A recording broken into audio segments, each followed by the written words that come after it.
नमस्कार, मैं रीनू यादव आप सभी दर्शकों का अन्नदाता कार्यक्रम में स्वागत करती हूं। किसान का जीवन बहुत मुश्किल होता है। वह अपने खेतों में लंबे समय तक काम करता है, उसका ध्यान सदैव फसल में ही लगा रहता है। वे अपनी कड़ी मेहनत की ताकत पर अपना जीवन व्यतीत करता है। ऐसे ही किसानों की प्रगति के लिए हम खेती बाड़ी से जुड़ी बहुत सी नई लाभकारी जानकारियां हर रोज सुबह लेकर आते हैं। तो चलिए कार्यक्रम शुरू करने से पहले देखते हैं क्या है आज के अन्नदाता में। आज 17 जून है, जो कि विश्व मरुस्थल तथा सूखा रोकथाम दिवस के रूप में मनाया जाता है, जिसकी शुरुआत संयुक्त राष्ट्र महासभा ने बंजर होती भूमि और सूखे से निपटने के लिए जनता को जागरूक करने के लिए प्रतिवर्ष मनाने का फैसला लिया। अब हम आपको यह बताना चाहेंगे कि डेजर्ट या मरुभूमि का शाब्दिक अर्थ मरी हुई भूमि से है, यानी जहां पर कोई फसल न ली जा सके। और ऐसे में बढ़ती जनसंख्या के पोषण हेतु समय की पुकार है कि बेकार पड़ी ऊसर, बंजर और मरुभूमि को कृषि योग्य बनाया जाए और उपजाऊ भूमि को क्षरण होने से रोका जाए। तो यह सब कैसे करें, इसके लिए देखिए यह खास प्रस्तुति।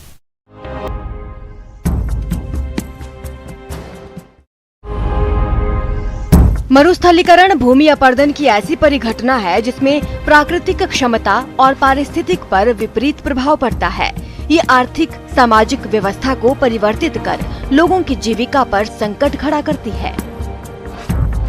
इसलिए वैश्विक स्तर पर मरुस्थलीकरण के प्रति जागरूकता लाने के लिए संयुक्त राष्ट्र द्वारा 1995 से प्रत्येक वर्ष 17 जून को विश्व मरुस्थलीकरण एवं सूखा प्रतिरोध दिवस के रूप में मनाया जाता है। प्रत्येक वर्ष इसकी अलग अलग थीम निर्धारित की जाती है। इस बार यानी साल 2021 की थीम है भूमि की बहाली कोविड-19 के बाद आर्थिक सुधार में अहम योगदान दे सकती है। मरुस्थल दिवस के अवसर में कुछ सुझाव हैं, मैं देशवासियों के समक्ष रखता हूँ। समस्त विश्व के कुल क्षेत्रफल का 5वां भाग 20% मरुस्थलीय भूमि के रूप में पृथ्वी पर मौजूद है, जबकि सूखाग्रस्त भूमि कुल वैश्विक क्षेत्रफल का 1/3 है। संयुक्त राष्ट्र यूएनओ द्वारा प्रस्तुत किए गए एक विशेष प्रतिवेदन में बताया गया है कि 130 लाख वर्ग किलोमीटर भूमि क्षेत्र मानव की अविवेकपूर्ण हरकतों के कारण रेगिस्तान में बदल गया है। अगर भारत की बात करें तो कुल भूमि का 25% हिस्सा मरुस्थलीकरण के खतरे का सामना कर रहा है, जिसमें करीब 69% हिस्सा शुष्क है और 31% हिस्सा मरुस्थल होने की राह पर है। इंडियन स्पेस रिसर्च ऑर्गेनाइजेशन यानी कि इसरो की हालिया रिपोर्ट के अनुसार राजस्थान तक सिमटे थार मरुस्थल ने अब हरियाणा, पंजाब, उत्तर प्रदेश तथा मध्य प्रदेश को अपनी चपेट में लेना शुरू कर दिया है। यूं तो मरुस्थलीकरण बढ़ने के कई कारण हैं, जिनमें जलवायु परिवर्तन, तेजी से वनों का सफाया, बढ़ती आबादी, भूमि का बढ़ता कटाव, भूमि का जल स्तर तेजी से घटना आदि प्रमुख हैं। अगर कृषि क्षेत्र में इसकी बात की जाए तो खेती-बाड़ी में बढ़ता रसायनों का प्रयोग, सिंचाई की पुरानी विधियां, सही फसल चक्र न अपनाना, भूमि का सतत दोहन आदि प्रमुख कारण हैं। कृषि वैज्ञानिक डॉक्टर MS स्वामीनाथन की रिपोर्ट के मुताबिक भारत में प्रतिवर्ष क्षरण के कारण करीब 25 lakh ton nitrogen, 33 lakh ton phosphate और 25 लाख टन पोटाश की क्षति होती है। यदि मृदा को इस प्रभाव से बचा लिया जाए तो हर साल करीब 6000 मिलियन टन मिट्टी की ऊपरी परत बचेगी और इससे हर साल करीब 5.53 मिलियन टन नाइट्रोजन, फास्फोरस और पोटाश की मात्रा भी बचेगी। खाद्यान्न उत्पादन के तहत अब नई भूमि लाना संभव नहीं है। जो भूमि बची है वो भी तेजी से क्षरित हो रही है।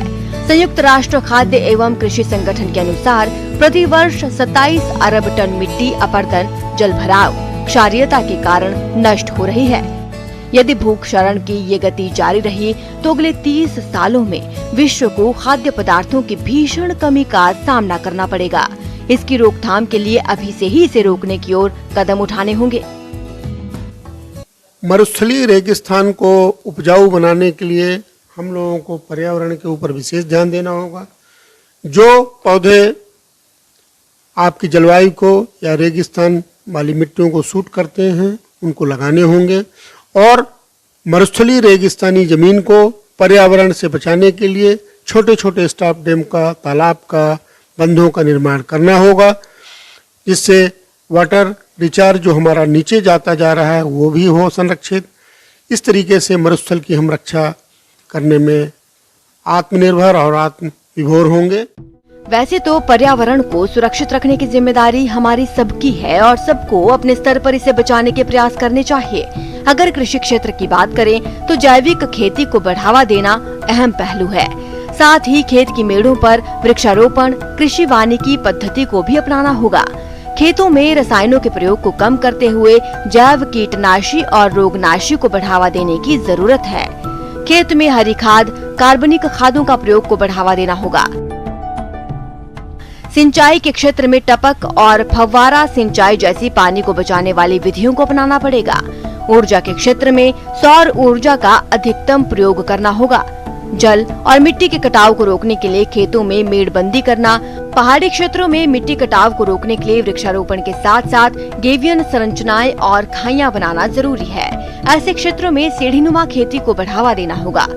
वर्षा जल को संग्रहित करने के उपायों को अपनाना होगा। साथ ही खेत की मेड़ों पर वायुरोधी फसलों की खेती करनी होगी। इन्हीं छोटे छोटे प्रयासों से हम मिट्टी को बंजर होने से बचा सकते हैं और लोगों की जरूरतों को पूरा कर सकते हैं।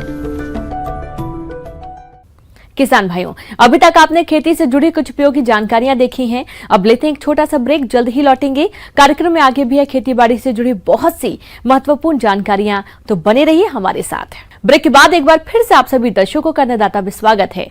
चलिए अब रुख करते हैं अगली कड़ी की ओर। किसान भाइयों, हम सभी जानते हैं कि खरीफ का मौसम चल रहा है।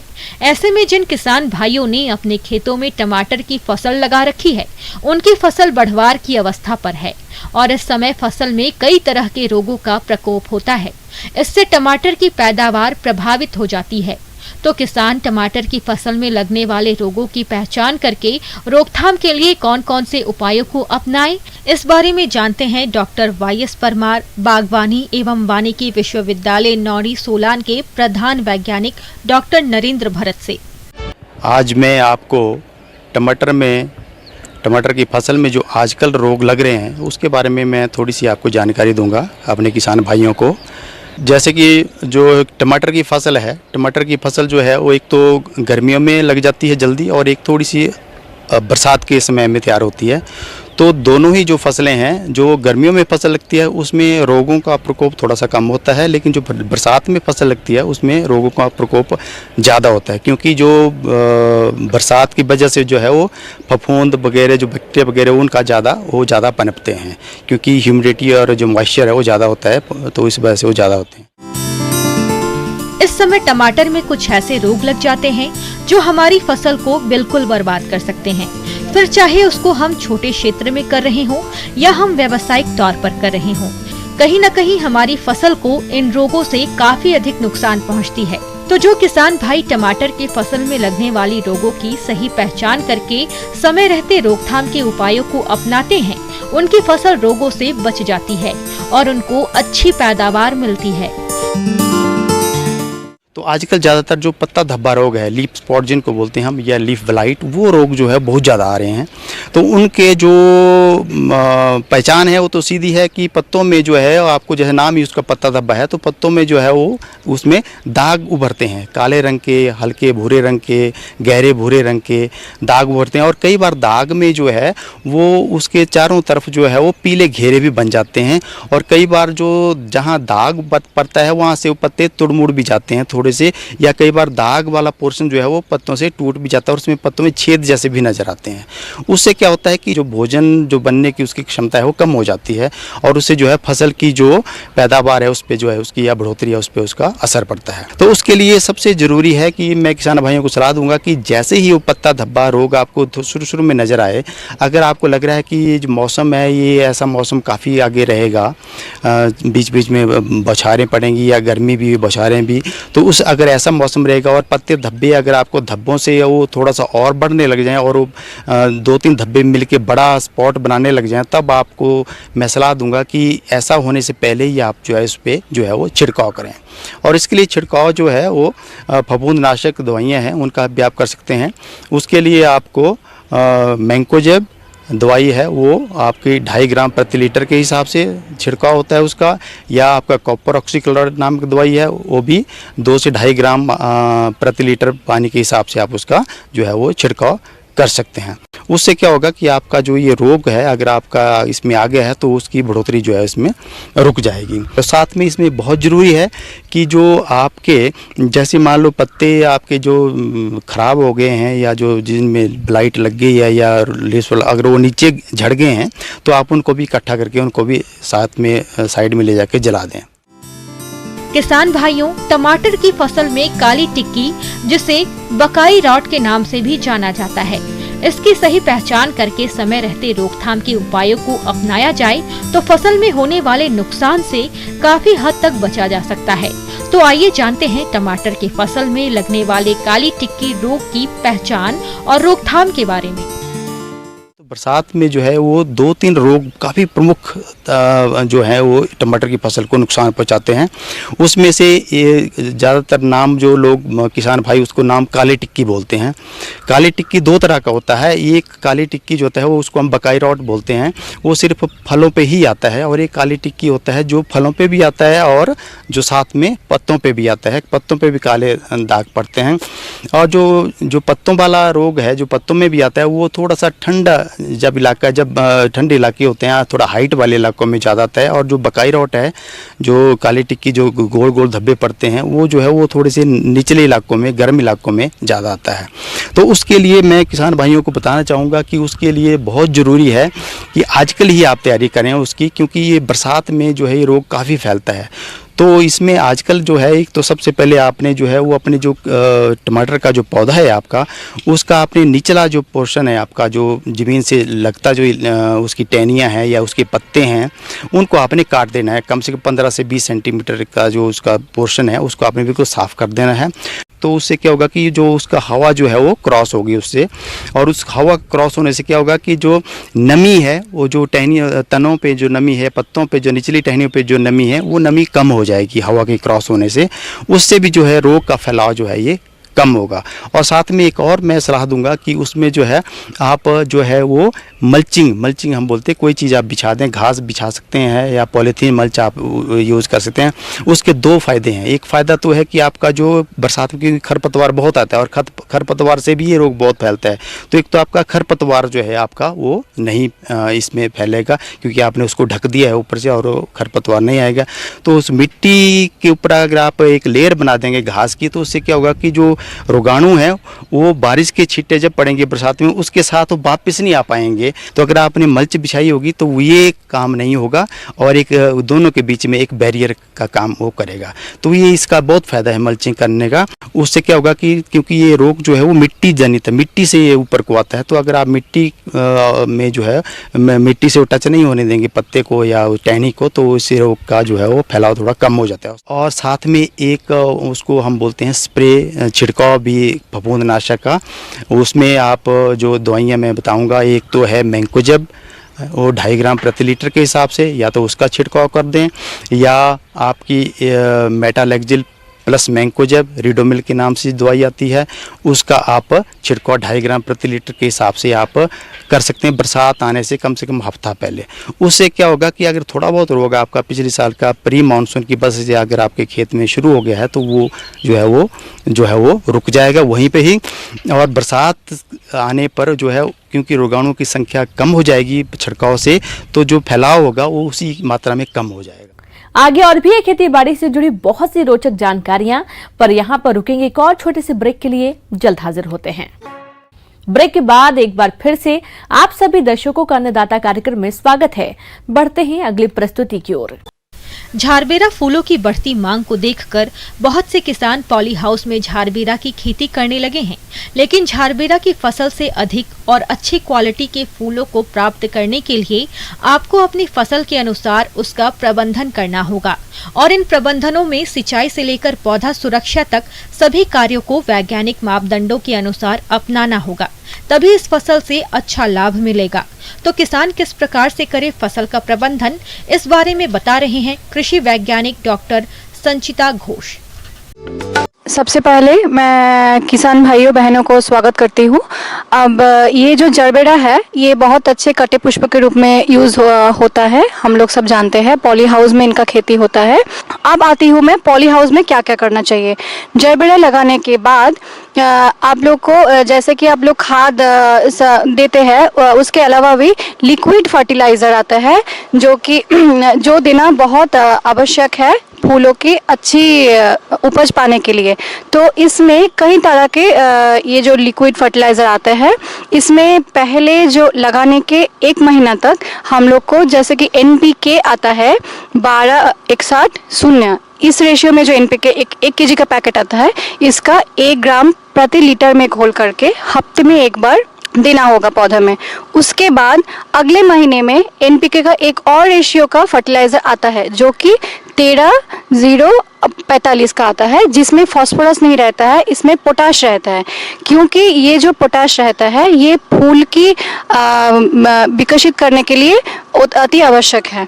तो वो हम लोग देंगे, वो भी 1 ग्राम प्रति लीटर में घोल करके देंगे हफ्ते में 1 बार। हम लोग देंगे ऑल 19 ये NPK का पैकेट आता है, ये भी 1 ग्राम प्रति लीटर के अनुसार से हफ्ते में 1 बार हम लोग देंगे जब तक फूल खिलता रहेगा तब तक।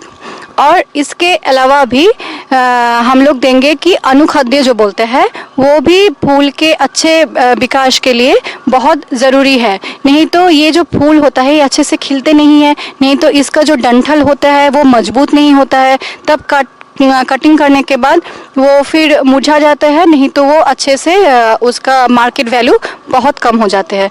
इसके लिए आप लोग को क्या करना पड़ेगा, जो अनुखाद्य होता है जैसे कि जिंक सल्फेट होता है, मैग्नीशियम सल्फेट होता है, और एक आता है कैल्शियम अमोनियम नाइट्रेट, ये सब जो है ये 0.5 ग्राम प्रति लीटर के अनुसार 2 महीने में 1 बार आप लोग को छिड़काव करना होगा पौधे के ऊपर। रोपाई के 3 सप्ताह बाद टपक सिंचाई विधि अपनाना उचित रहता है। टपक विधि से सिंचाई के लिए 4 से 5 लीटर पानी प्रतिदिन प्रति वर्ग मीटर की आवश्यकता पड़ती है। इस विधि से सिंचाई करने से 500-700 मिलीलीटर पानी प्रति पौधा प्रतिदिन प्राप्त होता है। पानी की मात्रा मौसम भूमि के प्रकार पर निर्भर रहती है। पौधों को पानी हमेशा दिन में 12 बजे के पहले ही देना चाहिए। पौध सुरक्षा उपायों पर विशेष ध्यान की जरूरत होती है, क्योंकि झरबेरा में मुख्य रूप से सफेद मक्खी, माहू माइट, थ्रिप्स, लाल मकड़ी तथा पत्ती काटने वाले हानिकारक कीटों का प्रकोप होता है, जो फसल एवं फूलों को काफी क्षति पहुंचाते हैं, जिसके कारण फूल उत्पादक को काफी नुकसान उठाना पड़ता है। थ्रिप्स कीट फूलों एवं टहनियों के रस चूस कर सुखा देते हैं। और जो कीड़े मकोड़ा के लिए मैं ये बोलना चाहूँगी कि इसमें जो आता है कि व्हाइट फ्लाई एक आता है, तो एफिड भी आता है जिसको हम लाही बोलते हैं। तो ये है कि इसको अगर जैविक पद्धति अपना के करना चाहते हैं तो एक आता है नीम सीड कर्नेल ऑयल आता है, तो वो 5 मिलीलीटर प्रति लीटर के अनुसार से घोल करके आप लोग छिड़काव कर सकते हैं। नहीं तो अगर इनऑर्गेनिक से करना चाहते हैं तो इमिडाक्लोरोपिड जो आता है एक दवा, वो 2 ml प्रति लीटर में घोल करके भी स्प्रे कर सकते हैं। इसका जो मुख्य बीमारी होता है वो गलन होता है, जो स्टेम रॉट बोलते हैं हम लोग, तो उसके लिए कॉपर ऑक्सीक्लोराइड 3 ग्राम प्रति लीटर के अनुसार में घोल कर देना होगा। ये जो ऑपरेशंस है ये अगर आप लोग अपनाएंगे तो अच्छे उपज पा सकते हैं जरबेरा की खेती से।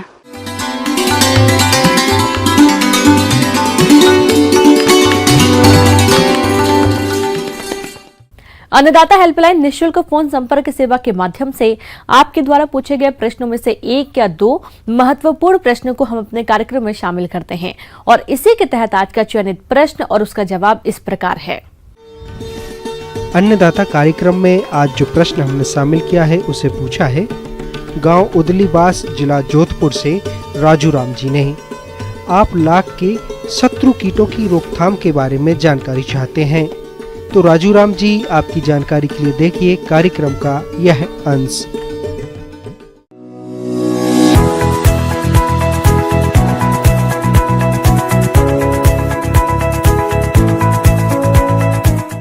कुसमी का जो अभी गर्मी का फसल जेठवी के रूप में अभी लगाया गया है, हमारे किसान भाइयों को यह सलाह दी जाती है कि बिहन लगाने के 28 से 30 दिन के बीच में उसे कीट प्रबंधन का समय हो गया है। ऐसी टहनियाँ जिस पर लाख कीट नहीं बैठे हों और विशेष रूप से ऊपरी भाग की, इन्हें सिकेटियर या दावली से सावधानी पूर्वक काट दें, जिससे नई पत्तियां समय से पहले आ जाएंगी और धूप सीधे लाख कीट पर नहीं पड़ेगी। जिन टहनियों पर पूरी लाख मर गई हो उसे सिकेटियर से काटकर तुरंत हटा दें, जिससे यदि परजीवी कीटों का आक्रमण हो तो उसे फैलने से रोका जा सके। फसल लगाने के 28 से 30 दिन के बीच में इंडोक्सा कार्ब, जो कि ईसा कार्ब के नाम से धावा गोल्ड नाम से आता है, तो आप 0.7 मिलीलीटर प्रति लीटर पानी, यानी अगर 10 लीटर का जार है तो उसमें 7 मिलीलीटर इंडोक्सा कार्ब लेंगे और साथ में कार्बेंडाजिम जो बेविस्टिन धानुस्टिन के नाम से आता है वो 1 ग्राम प्रति लीटर पानी में मिलाएंगे।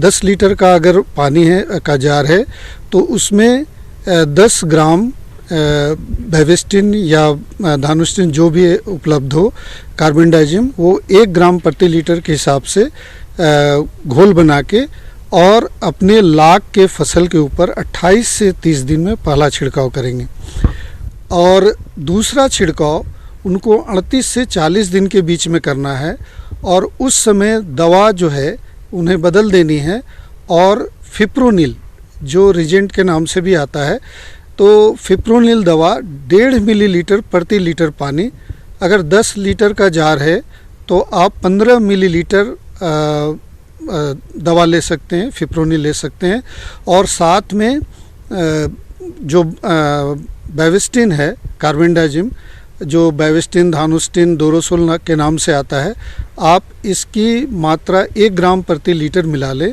और 38 से 40 दिन के बीच में दूसरा छिड़काव अवश्य कर दें।